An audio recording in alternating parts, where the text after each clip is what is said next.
muy buena noche a todos los acompañantes a estas sesiones para entender. Mi nombre es Ludwig Hense. Me da mucho gusto que estén por acá presentes en este experimento, es una especie de experimento. Abrimos esta sesión para entender que, como muchos sabrán, son estas clases que tenemos para nuestros alumnos, para nuestros estrategos, en donde vamos tomando los temas más importantes de la actualidad y vamos desmenuzando y vamos realizando el análisis cronológico de lo que está pasando en el mundo para poder entender. Y justamente habíamos estado llegando a algunos temas, justamente en esta época posmoderna, en la que estamos viendo el cambio del régimen mundial de un día para otro, ¿no? El orden mundial está cambiando de una noticia de un día al otro, ya cambió completamente el sentido y vuelve a cambiar. Y tenemos esta oportunidad de estar vivos en esta época en la que podemos estar viendo este movimiento geopolítico histórico. Las próximas generaciones van a hablar de estos cambios que están sucediendo en la actualidad y es fundamental para nosotros entenderlo. Y para poder entender, pues, el presente y la historia, nos hemos dado cuenta que muchos pasajes de la historia están ahí arrumbados, olvidados, y están vistos desde una perspectiva un tanto eurocéntrica. Hemos platicado mucho acerca del concepto del eurocentrismo, la perspectiva de Europa, cómo ve Europa al mundo y cómo lo interpreta. Y esta perspectiva la hemos nosotros recibido, digamos, por default, por la época de la conquista, en el que se empezaron a implementar los sistemas educativos, los sistemas religiosos, los sistemas políticos, filosóficos incluso, ¿no? Toda la forma de ver al mundo, toda la cosmogonía, bueno, la cosmogonía en sentido de la religión, pero digamos que todo el modelo europeo lo terminamos nosotros en América Latina absorbiendo y es parte de nuestra identidad. Y muchas veces esa perspectiva, esa otredad, ¿no? Esa otra forma de percibir al mundo está ahí como ya arrumbada, muy olvidada. La época prehispánica en América, dependiendo de dónde estén, bueno, cada uno de nosotros, ¿no? Los que estamos en el norte, en México, en el centro de América, en el sur, en Perú, en Chile, en Argentina, todos estos lugares que también tuvieron una influencia muy grande del Imperio Español y que finalmente somos como primos lejanos, ¿no? Todos tenemos este mismo idioma, todos tenemos esta misma, este mismo religión, ¿no? En los modelos, como decía, ¿no? De la modernidad, de la razón, todo eso, heredados de ahí.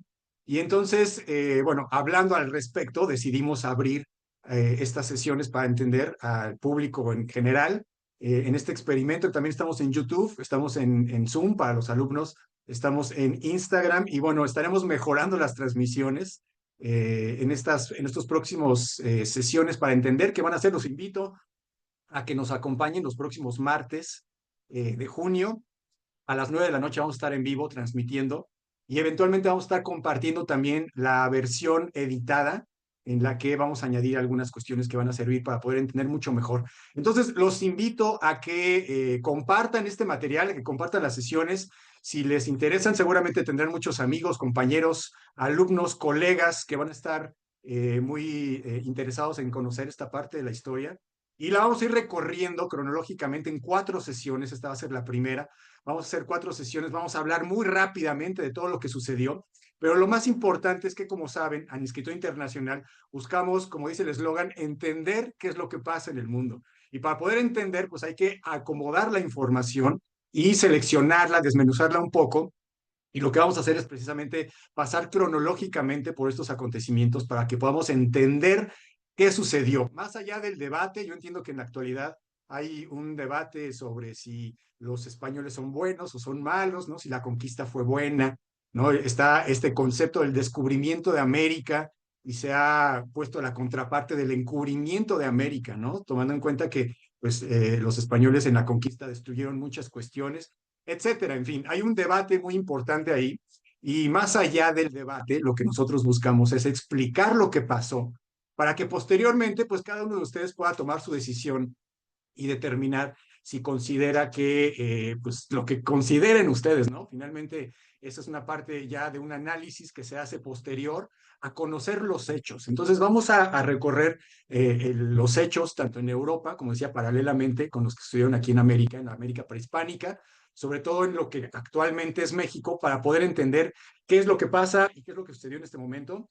Entonces, también los invito a que pregunten, dependiendo de la plataforma en la que nos estén viendo, hagan preguntas, participen, escriban, ¿no? Ahí en los chats Nosotros vamos a estar revisando todas estas aportaciones que incluso podemos hablar al respecto, podemos estar ahondando un poco más al respecto de lo que ustedes pregunten y posteriormente podemos entender mucho mejor. Entonces, pues bienvenidos nuevamente a esta serie de sesiones para entender de escritor internacional con su servidor Ludwig Jensen, donde vamos a explicar la conquista de México. Entonces, vamos a comenzar. Vamos a comenzar con esta, les voy a compartir mi pantalla. Los que saben, los que ya nos han, los alumnos, los estrategos, ahí está la pantalla, ya conocen las herramientas de escritura internacional, ya las han visto. Nosotros nos apoyamos mucho en estas herramientas porque nos permiten precisamente ir pues viendo, ¿no? Físicamente el panorama completo, cronológico, ordenado, ¿no? Decimos ordenado.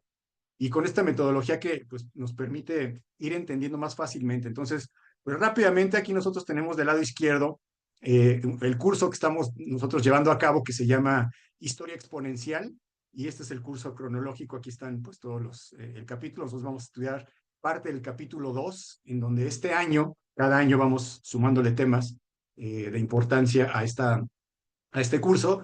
Y este año precisamente le vamos a sumar esta parte de la conquista de México y la vamos a sumar en esta parte del capítulo número 2 para que sea, lo insertamos de forma cronológica. Y bueno, ahí está de este lado, ¿no? Y del lado derecho tenemos la línea de tiempo, esta línea de tiempo que es nuestra columna vertebral. También seguramente la habrán visto en algunos videos que subimos en las redes sociales, en los canales, ahí estamos subiendo videos constantemente y utilizamos estas mismas herramientas, ¿no? Entonces, esta línea de tiempo viene cronológicamente, es la historia de toda la humanidad, es el escaneo de la historia desde el Big Bang hasta el día de hoy, ¿no? Y entonces aquí ahorita lo estamos ubicando en el año 1400, siglo XV, más o menos 1331. Ahorita vamos a ver precisamente las características de España, ¿no? Porque pues para poder entender esto de la conquista hay que ver un poquito antes al menos, ¿no? Hacer una pequeña retrospectiva de lo que estaba sucediendo, el marco histórico, lo que está pasando, para poder entender. Entonces, aquí en la línea de tiempo vamos cronológicamente los años y vamos a hablar respecto. Bueno, en esta columna obviamente estamos viendo, ahorita está la línea de tiempo enfocada en Europa, por eso está aquí de color rojo, de color marrón, ahí varía un poco rosado, ¿no? Dependiendo de los monitores de sus computadoras. Y en esta columna pues están los países del todo el mundo, ¿no? Tenemos también todos los países del mundo. Ahorita estamos revisando precisamente el de España, en Europa, y vamos a concentrarnos por acá. Eventualmente también, bueno, aquí les voy a presentar muy rápido, vamos a ir presentando los cuadernos nacionales. Los cuadernos nacionales son también otra herramienta de escritura internacional que es el cuaderno de historia de cada uno de los países del mundo. Entonces tenemos cada país del mundo dentro de pues, de esta revisión, la vemos cronológicamente, ¿no? Entonces podemos nosotros ir recorriendo la historia de cada país para ir comparando qué sucedía de forma paralela y eventualmente utilizamos otros países, ¿no? Ahorita vamos a ver el de México, el de España, por eso los quería mostrar aquí de este lado, para que supieran lo que es, ¿no? Para quienes no están familiarizados con el concepto. Y bueno, ahí están las herramientas. Entonces, vamos a ver, vamos a comenzar, vamos a ubicarnos. Hay muchos elementos muy importantes para entender esta forma de percibir la historia, ¿no? La conquista de la historia. Y hay una cosa muy importante. Fíjense cómo en esta época, estamos hablando de 1500, ¿no? Ya no estamos citando aquí. Bueno, 1400 aproximadamente. Ubíquense en Europa, en la Europa de la Edad Media. En la Europa de la Edad Media, donde teníamos estas características, ¿no? Prácticamente se vivía en una monarquía. Acuérdense que las monarquías son donde los reyes gobiernan y hay dinastías europeas, o sea, familias de los mismos reyes que han ido gobernando a lo largo del tiempo, a lo largo de los años. Son las minorías que han mantenido estos controles de gobierno, ¿no? Son las monarquías. Eso es en cuanto al sistema político. Podemos decir que políticamente se organizaban de esta manera en Europa. En el aspecto económico se desarrollaba, aquí está, ¿no? Este cuadro, un aspecto feudal, ¿no? La economía era feudalista y quiere decir que los feudos eran pequeños territorios donde producían ciertas cosas, había autoconsumo y eran prácticamente aislados, ¿no? Muy poca gente se aventuraba a ir a otros feudos, a atravesar el bosque. Por eso acá en la línea de tiempo tenemos este dibujo del bosque. En algún momento les comentaba que era como, era la época en la que se pensaba que había brujas, ¿no? Que descubrían a las brujas y a los hombres lobo y a los monstruos y todas estas cosas que de pronto existían en el bosque, la gente era ignorante y no se atrevía a viajar más allá de su feudo, ¿no? Bueno, ahí está un poco la historia, ¿no? En el sistema de economía dijimos que era feudalista, era una política monárquica que establecía pues un régimen muy definido, ¿no? Como decíamos, solamente las dinastías eran quienes gobernaban y el resto de la gente, el pueblo llano, los siervos, eran, si bien eran considerados, eran como parte del reino, no eran como propiedad del rey. Bueno, era la época del oscurantismo, ¿se acuerdan? También se le llamaba de esta manera en Europa, y va a venir próximamente la época de la Ilustración. Aquí está cayéndose este sistema, ese sistema monárquico, este sistema en el que la Iglesia Católica tiene mucho poder. ¿Se acuerdan también de la Iglesia, perdón, de la Santa Inquisición? La Santa Inquisición es esta institución de la Iglesia Católica que fungía como una policía, ¿no? Era la policía de la época, y entonces a todos los que eran herejes, a todos los que eran medio mal portados, pues los iban a perseguir, ¿no? Y hubo muchas personas, muchos filósofos, ¿no? Que fueron perseguidos y ejecutados por sus ideas revolucionarias, filosóficas, abiertas a una perspectiva que estuviera más allá de la perspectiva de la Iglesia Católica. Entonces la Iglesia tiene mucho poder en Europa, tiene mucho poder con estos reyes monárquicos en Europa, y ahí están, ¿no? Tratando de mantenerse en este sistema, en el centro de Europa, o sea, el centro de Europa quiero decir, en lo que actualmente es Alemania, en lo que actualmente es Francia, ¿no? Italia, estos lugares del centro de Europa, ahí están esta forma de cultura, ¿no? Esta perspectiva, esta ideología. Y va cruzando en esta época, justamente, 1500, 1400, empezó un poco antes, va cambiando estas formas, ¿no? Poco a poco se van integrando ideas nuevas, se van abriendo nuevas perspectivas filosóficas de estudio a la ciencia, ¿no? Acuérdense que antes todos los fenómenos de la naturaleza eran, en Europa, ¿no? Quiero decir, eran pues destinados o digamos que eran atribuidos a los dioses, ¿no? A Dios. Si temblaba era porque Dios quería, si se moría el niño era porque Dios quería, en términos muy generales, ¿no? Entonces, poco a poco, la gente empieza a buscar otro tipo de respuestas, empieza a indagar en otro tipo de filosofías, y bueno, con el tiempo se da este fenómeno que es el humanismo, ¿no? El humanismo es esta ruptura completa de la perspectiva en la que antes, en la época del antiguo régimen, no estamos hablando de la edad media, en la edad media lo más importante era Dios. Y en la época del humanismo, que va cambiando poco a poco, ¿no? No es que de un día al otro ya cambió todo el sistema, sino que poco a poco va cambiando. Y entonces ya en la época del humanismo, el ser humano es el más importante, es el foco de observación filosófica, digámoslo así, de Europa, ¿no? Y se empiezan a desarrollar estos conceptos del uso de la razón, ¿no? ¿Se acuerdan de Kant, que va a venir un poco más adelante, ¿no? El pensamiento kantiano, racional, ¿no? Y ahora la razón empieza a cuestionar todo lo que antes decían los dogmas religiosos. Y entonces ahí empieza, es un cambio fundamental, ¿no? Por eso precisamente los europeos le cambian de nombre a la época, ¿no? De la edad antigua a la edad moderna. Moderna viene de la palabra modere, y quiere decir nuevo. Entonces todo esto era nuevo con respecto a lo que se había vivido en las etapas anteriores en Europa, ¿no? En Europa.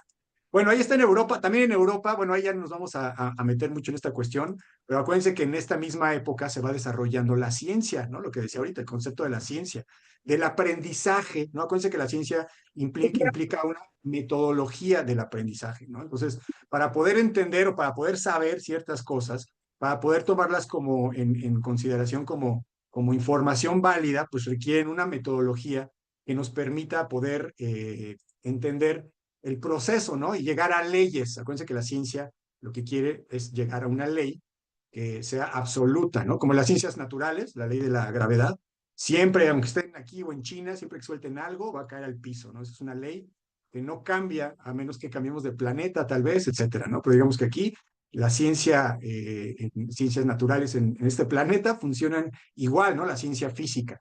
En ciencias sociales se intenta llegar a una ley, pero pues es prácticamente imposible, ¿no? Porque llegar a una ley implica muchas cuestiones que no se toman en cuenta, ¿no? En cuanto a las sociedades, no podemos decir siempre, después de una revolución, siempre va a haber un régimen democrático, ¿no? Pues eso no sucede. Puede haber una contrarrevolución, puede haber una guerra, puede haber muchas cosas, ¿no? Hay muchos factores que intervienen al mismo tiempo y no se puede determinar así a ciencia cierta con una ley qué es lo que va a suceder con respecto a las sociedades, ¿no? Cosa distinta en el sentido de las ciencias naturales. Bueno, todo esto se está gestando en esta época, ¿no? Es cuando se consolida, digamos, se crean precisamente las ciencias sociales, la profesionalización, y esta misma ciencia, este mismo conocimiento científico, va provocando que revolucionen los inventos de la época, ¿no? Ahí viene la revolución industrial también.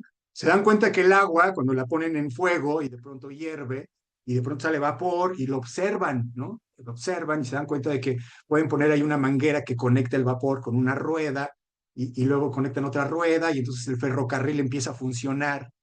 Y esto es el principio, ¿no? De la revolución industrial en Europa, que va a arrasar igualmente, ¿no? En la época de la modernidad, con pues, la forma de vida, ¿no? Ahí estamos más o menos en la misma época. Acuérdense que esto, bueno, pues fue poco a poco, ¿no? O sea, no fue de un año al otro, fueron varios siglos, ¿no? Poco a poco se iba difundiendo, todavía no existía, apenas iban a difundir las imprentas, ¿no? Entonces, y no toda la gente sabía leer y escribir, como ustedes saben. Entonces, pues en lo que escribían un libro lo copiaban los escribas o ya lo pasaban por la imprenta. Al principio no todos los libros los pasaban por la imprenta, ¿no? Obviamente, el primero fue la Biblia y de ahí en adelante, ¿no? Entonces, fue lento, estos cambios fueron lentos, ahí los pueden ver, ¿no? Están las diferencias de la Edad Media y la Edad Moderna. Como decían, nos vamos a quedar aquí mucho tiempo, nada más vamos a pasar para poder entender el concepto de lo que estaba pasando en Europa, ¿no? 1453. También esta fecha es importante. Son dos fechas las que marcan la diferencia con respecto a la edad antigua y a la edad moderna, ¿no? Ahí varía un poco dependiendo de los autores, dependiendo de quién lo esté estudiando. Eh, Unos manejan precisamente la primera, 1453, la caída del Imperio Romano de Oriente. Acuérdense también muy rápidamente que el Imperio Romano pues, fue enorme, ¿no? El Imperio Romano en Europa logró conquistar a las tribus bárbaras del norte de Europa. Bueno, ahí estuvo durante mucho tiempo y luego se dividió, ¿se acuerdan? El Imperio Romano de Europa, el de Occidente, y el Imperio Romano de Oriente. Cayó el de Occidente cuando las tribus germanas invadieron y, bueno, terminaron con este imperio, y quedó la otra mitad en lo que actualmente es Turquía, ¿no? En lo que era Constantinopla. Ahí se quedó ese otro segundo imperio romano, que, bueno, ya estaba, digamos, hasta fuera de Europa, ¿no? Pues estaba ahí en la parte todavía en esa parte era controlada por el imperio, pero digamos que ya estaba muy lejos del centro de Europa. Bueno, y cuando llegan precisamente los musulmanes, el imperio turco otomano, que se estaba expandiendo el Islam, ¿no? Punto y aparte, ¿se acuerdan que en el Islam, el profeta del Islam, Mahoma, eh, nació después de Jesús, ¿no? Como 500 años después, predicó y el Corán, que es la base de la religión musulmana, y de ahí el Islam se hizo político y entonces hubo incluso dos ramas del Islam, ¿no? Los sunitas y los chiitas, que se fueron esparciendo por el mundo, fueron incrementando sus adeptos y empezaron a crecer por todo el mundo, ¿no? Desde donde surgieron, que surgieron en lo que actualmente es Arabia Saudí, ahí es donde estaba el profeta del Islam, y de ahí pues todo Medio Oriente, ¿no? Y se fueron expandiendo. El Islam creció a lo largo de los siglos muchísimo, ¿no? Con varios califatos que fueron tomando el poder de diferentes regiones de Asia, ¿no? Del norte de África, incluso llegaron hasta la parte de Europa. ¿Se acuerdan ahí en la península precisamente, ¿no? De España, en lo que actualmente es España, está Portugal y España, ahí en esta península, los mismos árabes, los musulmanes, mejor dicho, los musulmanes empezaron a invadir esta parte, invadir en el sentido cultural y también del sentido militar, ¿no? Porque definían territorios en los que pudieran gobernar, pero evidentemente a nivel cultural, pues también iban implementando o influenciando a los diferentes lugares para que se convirtieran a la religión del Islam, ¿no? Y ahí está. De hecho, aquí en la línea de tiempo, por eso lo veíamos aquí, acuérdense que los fondos de colores implican ciertas cosas, ¿no? Aquí el fondo verde, en el color de la línea de España, que también, si se fijan bien, aquí está Andorra también marcada. En esta época, pues era parte del mismo territorio, ¿no? Ya después Andorra logró su independencia. Pero en esta época, 1371, 1300, 1400, ahí estamos viendo, en esta época, como dijimos, España estaba sometida, bueno, lo que actualmente es España, estaba sometida precisamente a esta influencia islámica, por eso está ahí el color verde, iban creciendo, ¿no? Aquí tenemos incluso en la línea de España, vamos a ver, tenemos un mapa bueno, ese es anterior, aquí, bueno, este es de 1030, ¿no? Del año 1030, pero vean, del color verde, este color verde eran musulmanes dentro del territorio, pues, europeo, ¿no? O sea, lo que es actualmente España. Entonces, bueno, no existía España, evidentemente, como dije hace un momento, eran reinos, ¿no? Estaba el reino de Castilla, el reino de León, ahí está el reino franco, de los que actualmente son franceses, ¿no? Y se están definiendo. Todavía, en esta época, pues todavía no existen los países como los conocemos actualmente, ¿no? Acuérdense que los países se delimitan con las fronteras de la Paz de Westfalia hasta 1648. Entonces todavía faltan 200 años, 300 por ahí. Y entonces el Islam se está expandiendo por España. Vean, ahí están los temerosos de alguna manera, los cristianos que están defendiendo ese lugar. Incluso se acuerdan de las cruzadas, ¿no? Las cruzadas que fueron estos movimientos surgieron, bueno, del Vaticano, ¿no? De los estados pontificios, de los estados vaticanos, querían defender y querían recuperar Tierra Santa. La Tierra Santa es Jerusalén, donde vivió Jesús, ¿no? Jerusalén, Belén, ahí pues, donde estuvo predicando Jesús. Entonces, en algún momento, precisamente, los musulmanes tenían el control de esta zona, que actualmente es Israel, ¿no? Que está peleando ahorita en Palestina, en Libia, en Siria. No, Libia está del otro lado, perdón, era Siria, lo que iba a decir. Líbano es la que está ahí cerquita de esta región de Medio Oriente. Y entonces buscan recuperar a los cristianos, ¿no? Los papas dicen, sí, hay que recuperarla y lanzan la campaña de las cruzadas para poder recuperar esa tierra, que no lo lograron, después de 300 años regresaron sin recuperar esa tierra, pero bueno, ese es punto y aparte, ¿no?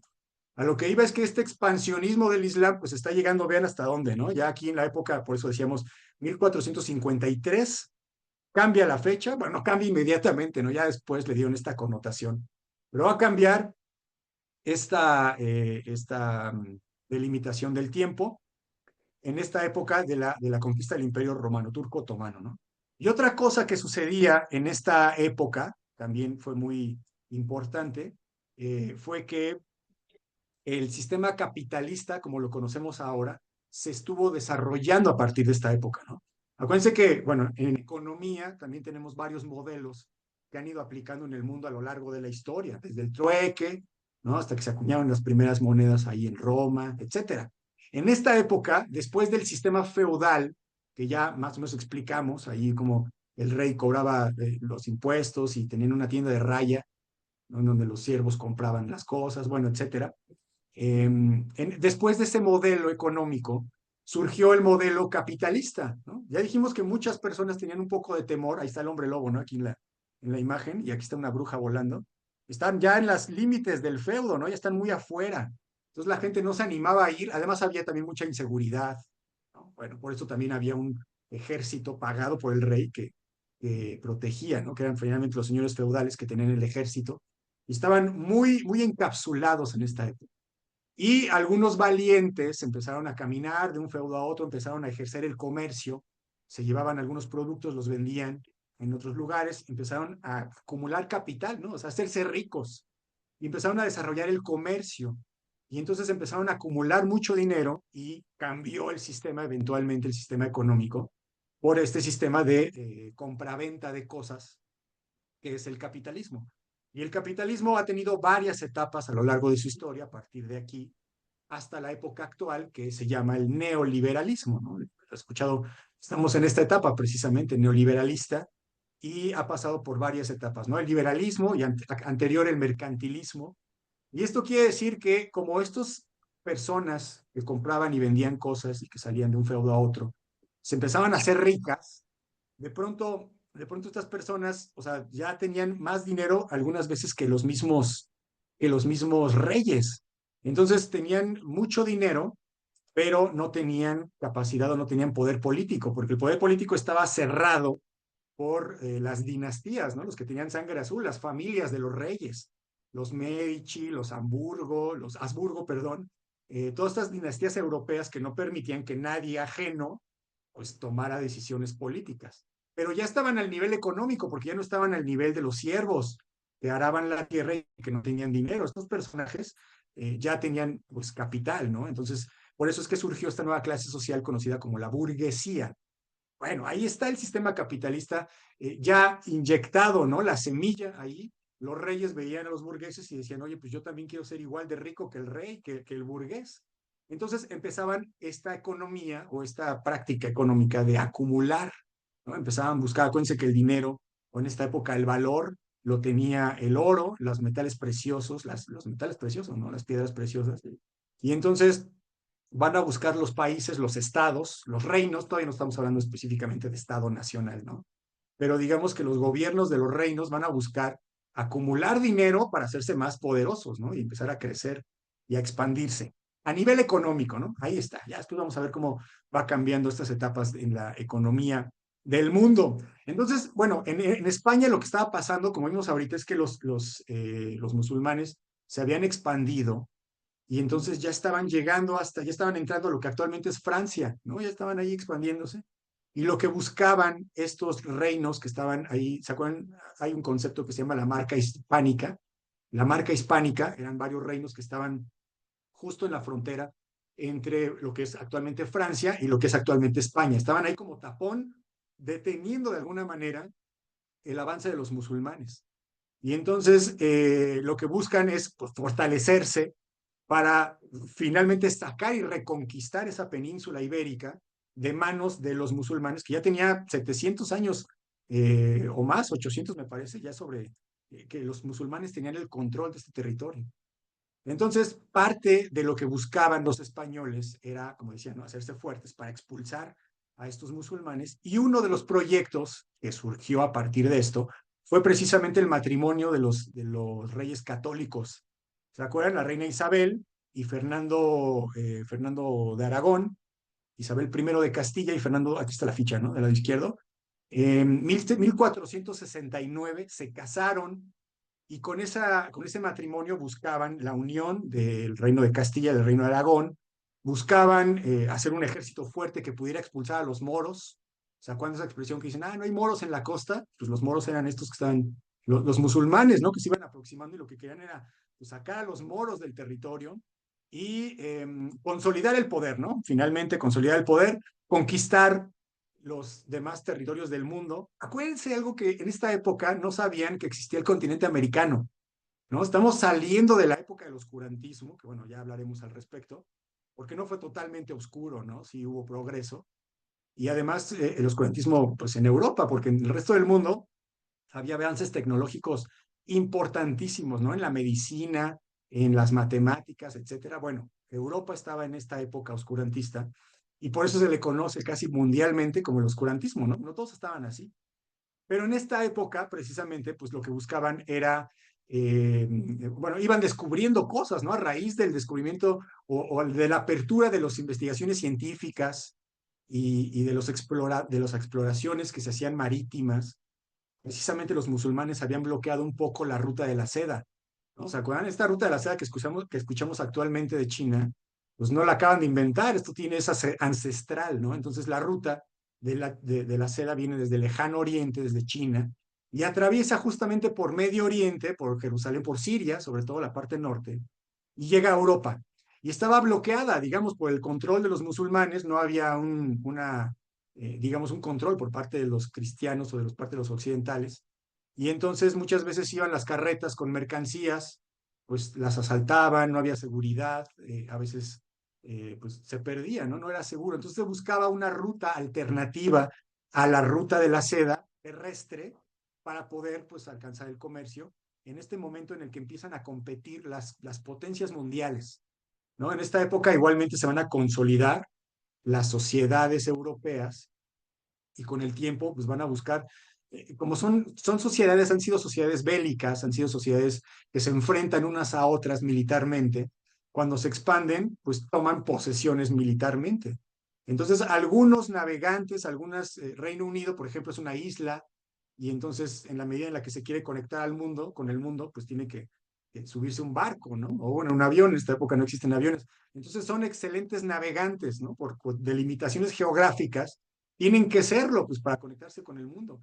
Entonces, los británicos y ya posteriormente los holandeses, ¿no? O ya después los portugueses, españoles, empiezan a hacer estos recorridos y empiezan a colonizar muchos lugares, ¿no? África, toda África está, todavía prácticamente está, bueno, muy influenciada, digamos, estuvo colonizada muchos años, cientos de años colonizada y explotada, ¿no? Y luego ya se fueron yendo hasta Asia, ¿no? Llegaron a India, acuérdense que Reino Unido pues controlaba India, etcétera, ¿no? Bueno, ahí estaba esa competencia entre estas naciones que apenas se están conformando, ¿no? Ahí es lo que voy, se van conformando y hay una carrera inmediatamente, porque si tú no te apoderas de ese territorio, alguien se va a apoderar de él, ¿no? Este pensamiento humano, ¿no? Que actualmente todavía está ahí presente, ¿no? Los recursos, pelear por los recursos, bueno, la guerra, ¿qué les digo, no? Estamos viendo las situaciones que tienen que ver siempre por territorio, por control, por, bueno, cuestiones,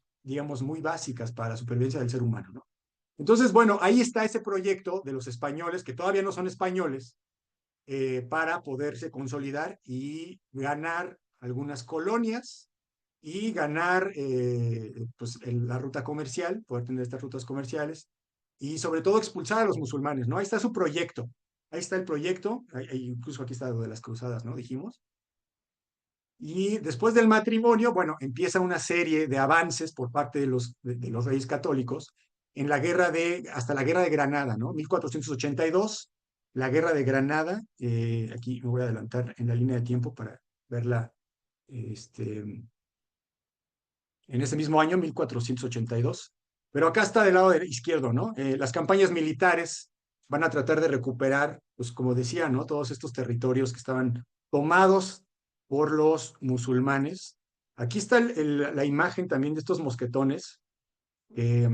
Pues ustedes pueden decir, ¿qué tienen esos mosquetones? Era la tecnología de punta, ¿no? Y yo sé que es muy, le ponían pólvora y luego la apretaban y luego tenían que prender una mecha y era muy incómodo, era muy, muy incómodo, pero era la vanguardia y esto les permitió a los españoles y además a los europeos, ¿no? Porque después se fue difundiendo esta tecnología militar y cuando llegaron los españoles a América y después los europeos a otros lugares del mundo, pues esta arma les permitió someter a todos los habitantes sin ninguna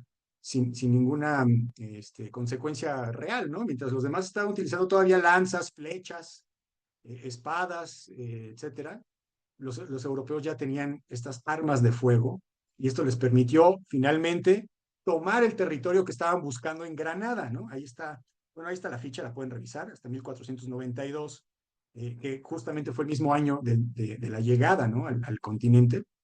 Eh, Ahí estaban tomando el reino de Granada, finalmente, bueno, lo dividieron, pero finalmente ya tenían el control de este espacio y lo que buscaron los españoles fue irse consolidando, ¿no? Aquí lo tenemos, la guerra de Granada, en la línea de tiempo, 1482, está en rojo porque aquí comenzó la guerra, duró todos estos años, y posteriormente pues ya se reconquistó Granada, ahí está, 1490 y dijimos, aquí está el año 1492, que fue el año en el que también coincidió con estos viajes de Cristóbal Colón, ¿no? Paralelamente, digamos, estamos viendo paralelamente aquí, bueno, digamos que estamos en las rutas comerciales que se estaban buscando ampliar, ahí está, ¿no? Cristóbal Colón, en esta competencia, bueno, Cristóbal Colón también ya había hecho algunos estudios astronómicos, era navegante,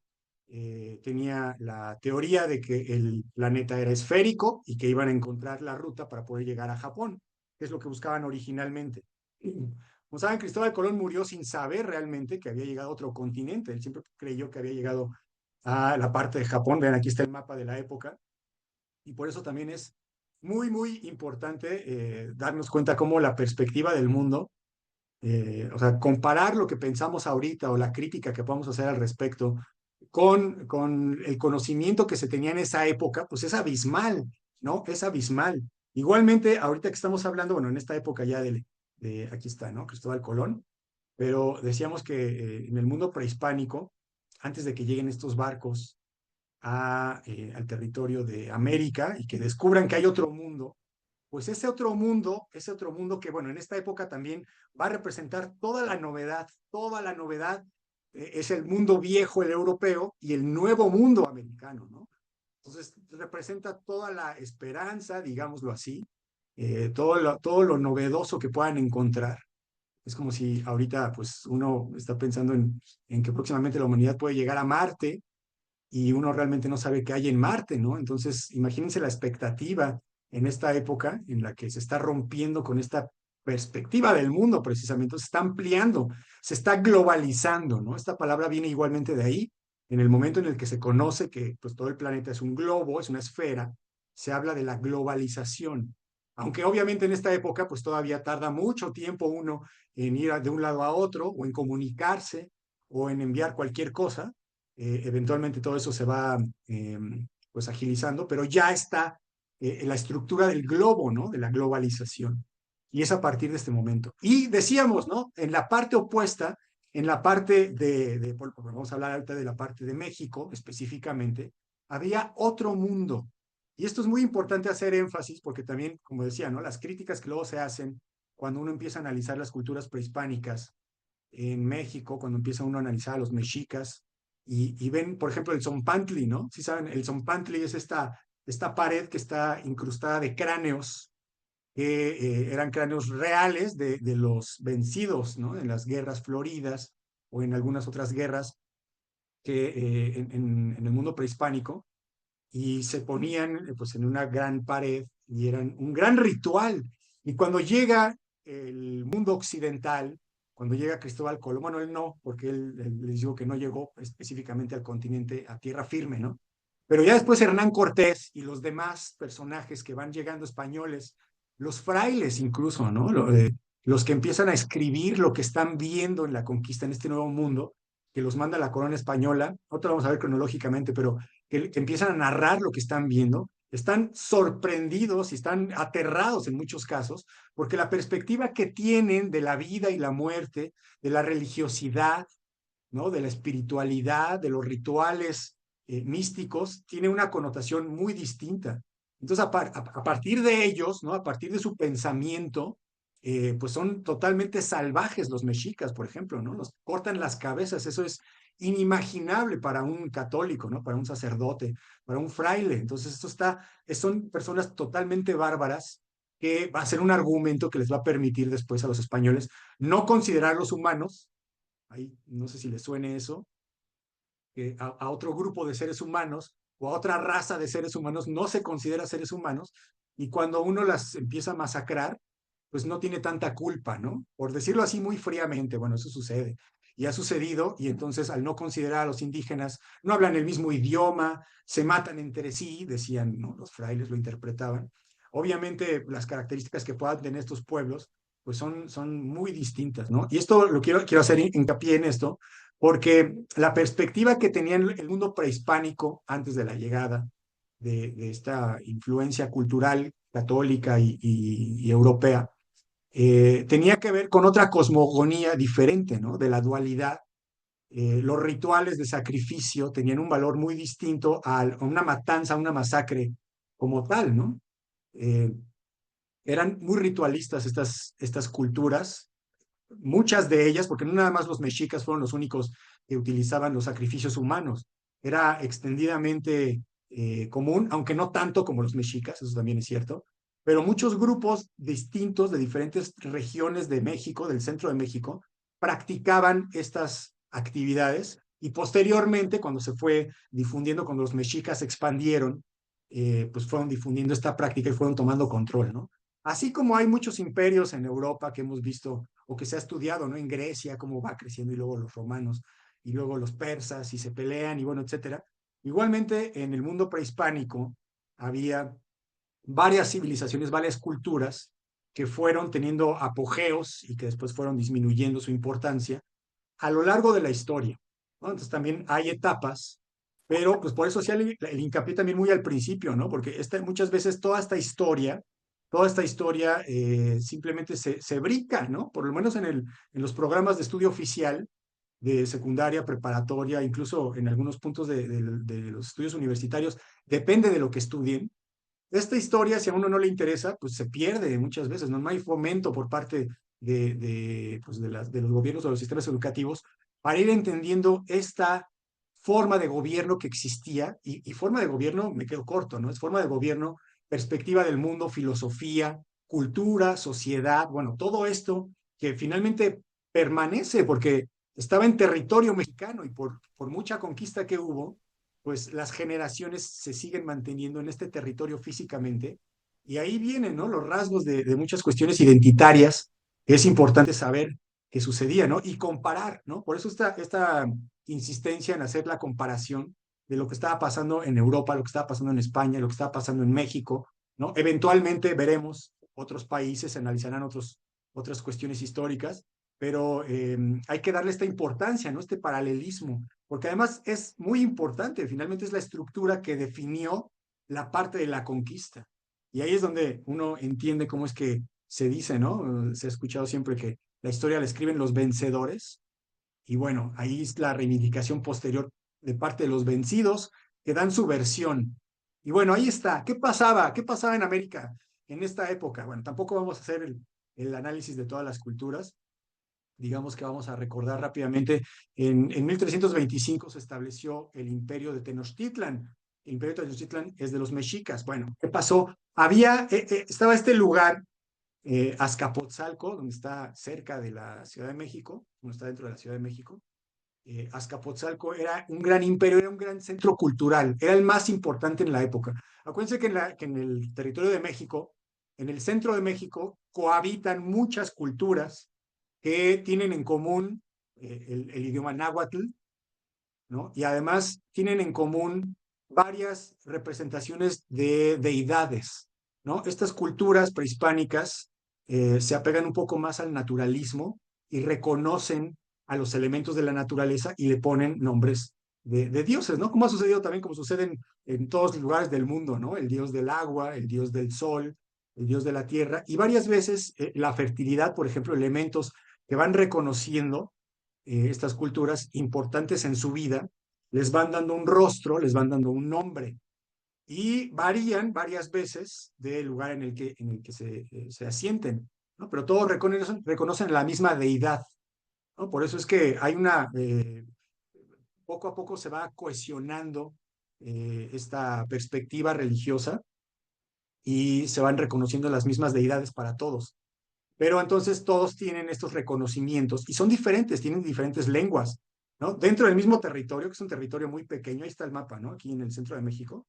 Es un territorio relativamente pequeño y hay muchas comunidades que tienen sus propias culturas, decía, sus propias lenguas, y pues hay una lengua que abarca todas las demás, como actualmente que uno puede hablar inglés en cualquier lugar del mundo, pues en esta época, aunque estuvieras en cualquier lugar, incluso ya en la parte sur de México, ya por la región maya, en Centroamérica todavía hay rasgos del lenguaje de los de los náhuatl, el lenguaje, perdón, y las caracterizaciones, ¿no?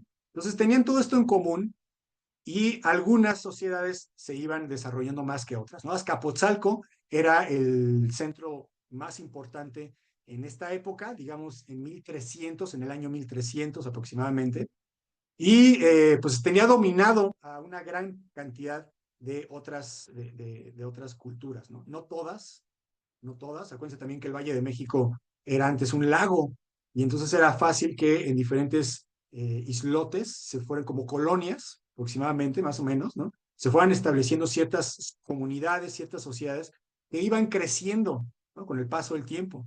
Entonces tenían esta consolidación desde el año 900 más o menos. Azcapotzalco se conformó como este gran centro urbano y se mantuvo durante mucho tiempo. Y después, como decía, ¿no? En el año 1325, ya hay, según la teoría, o digamos la tradición mexica, 1325, se pudieron establecer los mexicas en un lugar donde vieron esta visión, ¿no? Que estaba el águila comiéndose la serpiente y que ahí Huitzilopochtli les había dicho que donde tuvieran esta visión, iban a sentarse y ahí se iban a quedar para formar una gran nación. Y esto fue dentro del territorio de Azcapotzalco.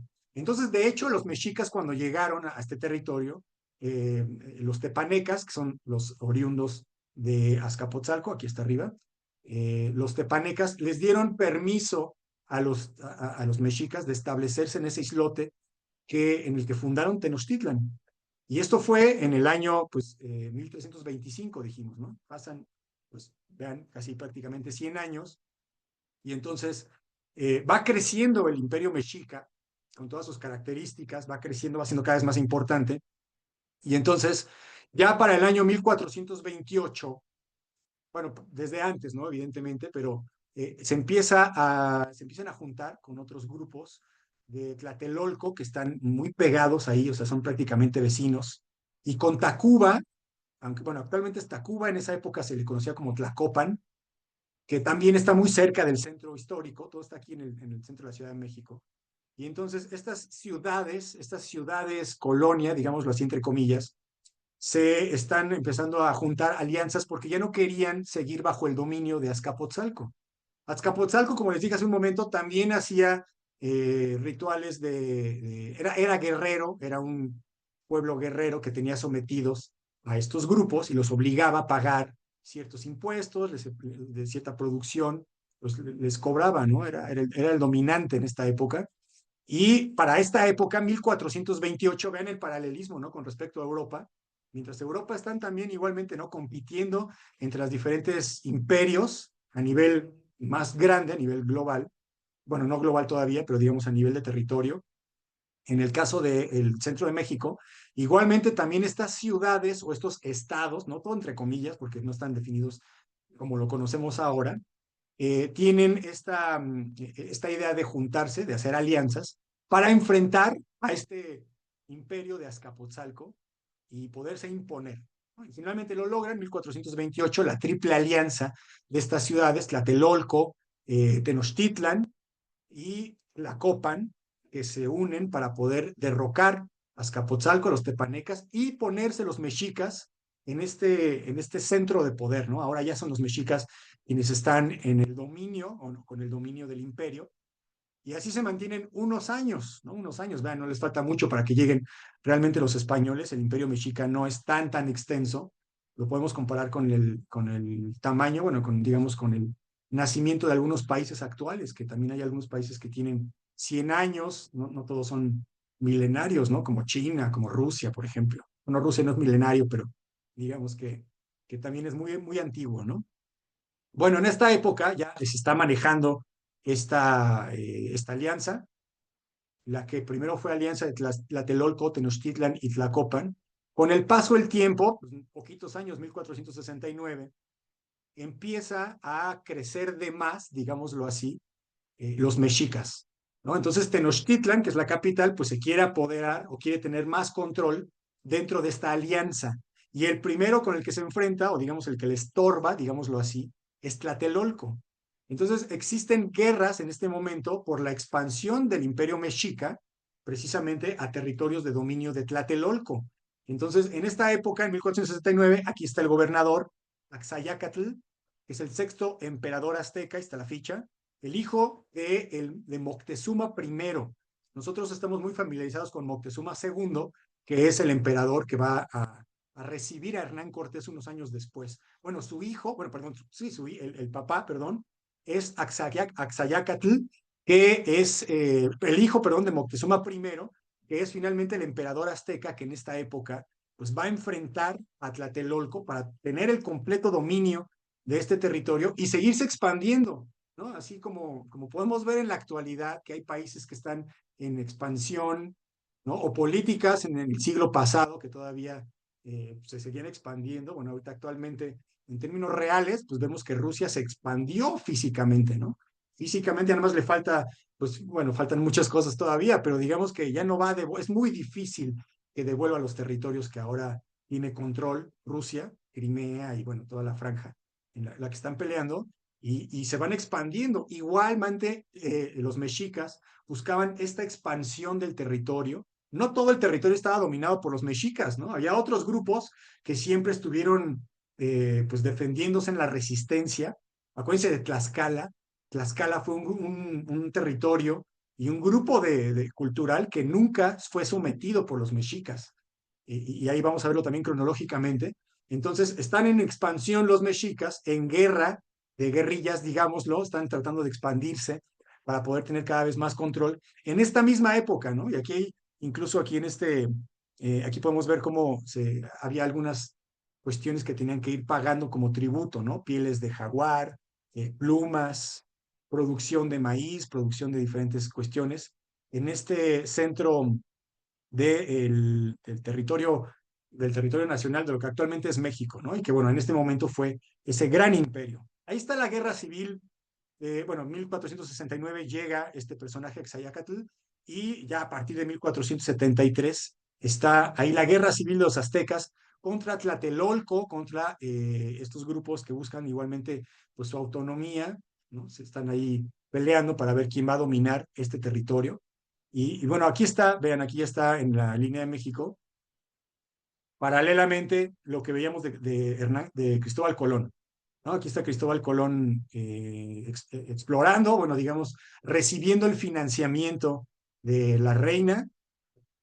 Ahí está, pues, la historia. Aquí, bueno, en México vamos viendo cómo se le fueron otorgando los permisos, ¿no? Primero, pues, bueno, fue complicado porque obviamente en esta época, pues, la gente no tenía mucha fe, digámoslo así, a la esfera, ¿no? A que el planeta fuera esférico y que pudiera realmente ser redituable la inversión que iban a tener, pues con Cristóbal Colón, ¿no? Era un volado, digámoslo así, así decimos en México, ¿no? Era un volado, era una cuestión de suerte, porque no se sabía realmente se iba a valer la pena lo que implicaba todo este viaje, ¿no? ¿Qué implicó el viaje? Bueno, pues implicó ya finalmente cuando le alcanzaron a dar, aquí está, ¿no? Vemos el paralelismo aquí del cuadro nacional, el del curso, ahí está. Pues finalmente se otorgó este crédito a Cristóbal Colón y bueno, no tenían mucho dinero los reyes católicos, ¿no? Después de la guerra, pero pues tenían toda la esperanza en ese momento igualmente, así como los mexicas, ¿no? De expandirse.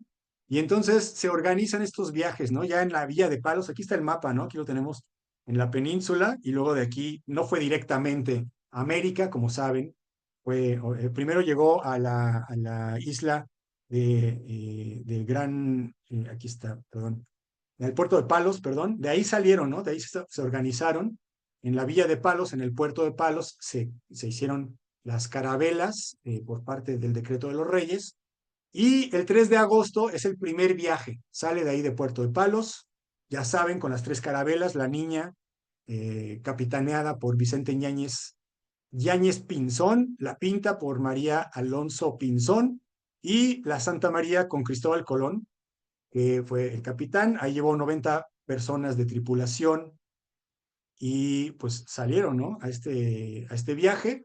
Les digo que tuvieron esta primera parada en la isla Gran Canaria. Aquí está, ¿no? Donde se reparó el timón de la Pinta.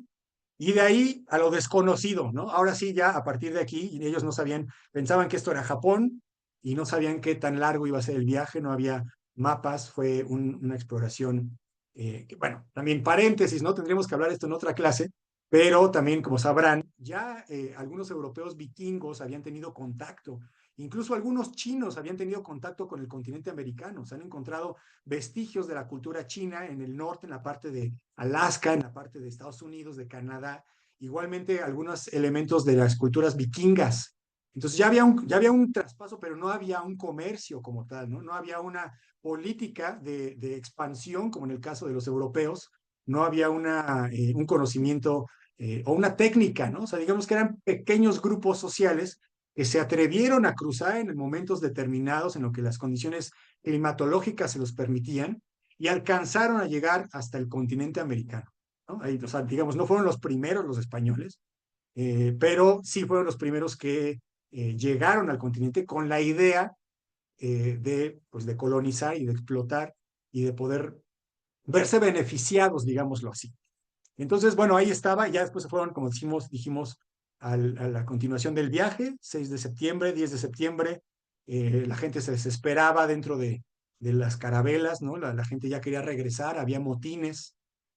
En fin, como saben, 12 de octubre, ahí está, 12 de octubre, el avistamiento de la Tierra, ¿no? Marinero Rodrigo de Triada fue quien dijo Tierra a la vista, y bueno, ahí está, como saben, no llegó directamente lo que dijimos, ¿no? Llegó a una isla que le nombró San Salvador y que está en las Bahamas. Este territorio de aquí, pues hay muchas islitas, ¿no? Hay muchos lugares en donde se puede atracar, y ahí mismo fueron explorando posteriormente, una vez que llegaron ahí a San Salvador, empezaron a explorar lo que es la futura Cuba, lo que es la isla Isabela, Santo Domingo, Haití, bueno, todo este territorio que está por ahí, lo van descubriendo, ¿no? Ya el 28 de octubre, después de haber hecho esta gran travesía, llega finalmente a lo que actualmente es Cuba. Ahí en Cuba van a establecer su cuartel general. Va a ser el cuartel militar en Cuba y bueno, una vez que ya la gente sentía que tenía tierra firme, o sea, que ya habían sobrevivido al viaje, era muy común, bueno, si actualmente es común, la corrupción y cuestiones del estilo, en esta época, pues imagínense que de pronto encuentran tierra estos marineros y queda tan lejos España, tan lejos la representación de los reyes, que pues algunos de ellos pretenden independizarse y no reconocer a los reyes y empezar a enriquecerse, ¿no? Y quedarse con territorios y ser grandes señores de estos nuevos territorios. Y esto va a ser muy común durante, bueno, ahorita en esta época del descubrimiento del encuentro de estos dos mundos y posteriormente también en la conquista, ¿no? Hernán Cortés igualmente, bueno, también lo vamos a ver cronológicamente. Hernán Cortés tuvo que acelerar el descubrimiento porque los españoles, los reyes y el gobernador de Cuba ya veían la intención de Hernán Cortés de adelantarse y tomar el control de todo sin reconocer totalmente a la iglesia, ¿no? Y, perdón, a la iglesia, no, a los reyes católicos. Entonces, bueno, esto lo vamos a ver más adelante, pero era común y en este caso, Martín Alonso Pinzón se rebeló y huyó para buscar oro, ¿no? Esto también ya, algunos de estos viajeros van a tener unos finales no tan benignos, porque evidentemente, pues fueron a la aventura, ¿no? Con algunos hombres, pero realmente no sabían, pues, qué iba a pasar, ¿no? Evidentemente, qué iba a pasar. Bueno, ahí está, el 5 de diciembre va a llegar a la isla La Española, lo que actualmente es República Dominicana y Haití. Ahí está el mapa, ¿no? Ahí están las islas, precisamente, ahí estamos viendo cómo a partir de llegar a una, pues empiezan a explorar las demás y van determinando el siguiente paso, ¿no? Llega Cristóbal Colón en 1493 de nuevo a España, llega de regreso, bueno, aquí vamos a dejar el mapa, llega de regreso con cosas, ¿no? Con cosas que vio en este territorio nuevo, incluso se robó algunos, secuestró a algunos nativos, se llevó algunas aves, se llevó oro, se llevó cuestiones de artesanías, para demostrarle a los reyes que era fructífero este viaje y para lograr que le pudieran pues seguir financiando, ¿no? El proyecto de desarrollarse en este viaje. Y bueno, ahí está, ¿no? El regreso. El 15 de marzo regresó Colón a España, llevó el oro, los nativos, especias. Y de regreso, bueno, ya como decía, ¿no? Una vez que los españoles vieron que sí había territorio, que sí había dónde llegar, pues ahora sí ya le van a dar más poder a Cristóbal Colón y al proyecto de consolidación de conquista futura, ¿no? Ahora sí los reyes están muy interesados en que se siga desarrollando esa ruta y en que se siga buscando cómo apropiarse del territorio. Y para ello, pues ahí está el proyecto, ¿no? Van a buscar mandar misioneros. Es un proyecto ya lo hemos visto varias veces, ¿no? Como a partir de lanzar misioneros que cambien la forma de pensar, bueno, van a empezar a tener control de las sociedades y lanzan estos misioneros para que den paso a la evangelización, ¿no? Hay un esquema sagrado. Acuérdense también lo que dijimos al principio, ¿no? En la Edad Media, el reconocimiento que diera la Iglesia Católica valía el triple, porque la Iglesia Católica, pues todavía, bueno, todavía hoy, ¿no? Pero digamos que en esa época más, estaba para los ojos de los fieles mucho más vinculada con Dios. O sea, tenía mucho más prestigio, por así decirlo. Y entonces el proyecto de la Iglesia de evangelizar le ponía, digamos, como una capa de bondad, por así decirlo, entre comillas, ¿no? Como que es bueno porque les estamos enseñando a llegar al cielo, a que se comporten bien, a que no sean salvajes, ¿no? Lo que decíamos, pues estas personas son salvajes, no hablan ni español, ¿qué les pasa? Y además matan a sus amigos o a sus enemigos, ¿no? Y entonces ahí estaba la sorpresa, ¿no? Y van a empezar a insertar, digo, todavía no, porque faltan años para la conquista, pero ya está el pensamiento, ya está lanzado el objetivo de buscar cómo implementar estos sistemas mercantilistas, como decía posteriormente, ¿no? Colonizar, tener el control, por medio precisamente de la Iglesia Católica y de las instituciones de la Iglesia Católica, que poco a poco pues van a ser la mancuerna, ¿no? Entre el gobierno español y el mundo prehispánico, ¿no? Entonces ahí vamos a ver cómo chocan estos intereses, vamos a ver cómo es que, bueno, Cristóbal Colón le va a dar la batuta a los demás conquistadores, exploradores posteriores, a Hernán Cortés, en el cuarto viaje de Colón. Vamos a ver cómo se integra Hernán Cortés, ya se establece en Cuba y años después, como decía, pues se va a adelantar para poder buscar la conquista de todo el territorio de los mexicas. Entonces, vamos a ver esto en las próximas clases. Les agradezco mucho la atención prestada a esta clase, a esta primera sesión de la conquista de México. Los vuelvo a invitar a que nos hagan comentarios, preguntas, sugerencias, lo que consideren importante en las diferentes formas, dependiendo de la plataforma en la que nos estemos viendo. Y pues por ahora es todo. Los invito para que nos acompañen la semana siguiente, el próximo martes a las 9 de la noche en estas sesiones para entender. Y yo, por lo tanto, no me despido. Muchas gracias, muy buena noche.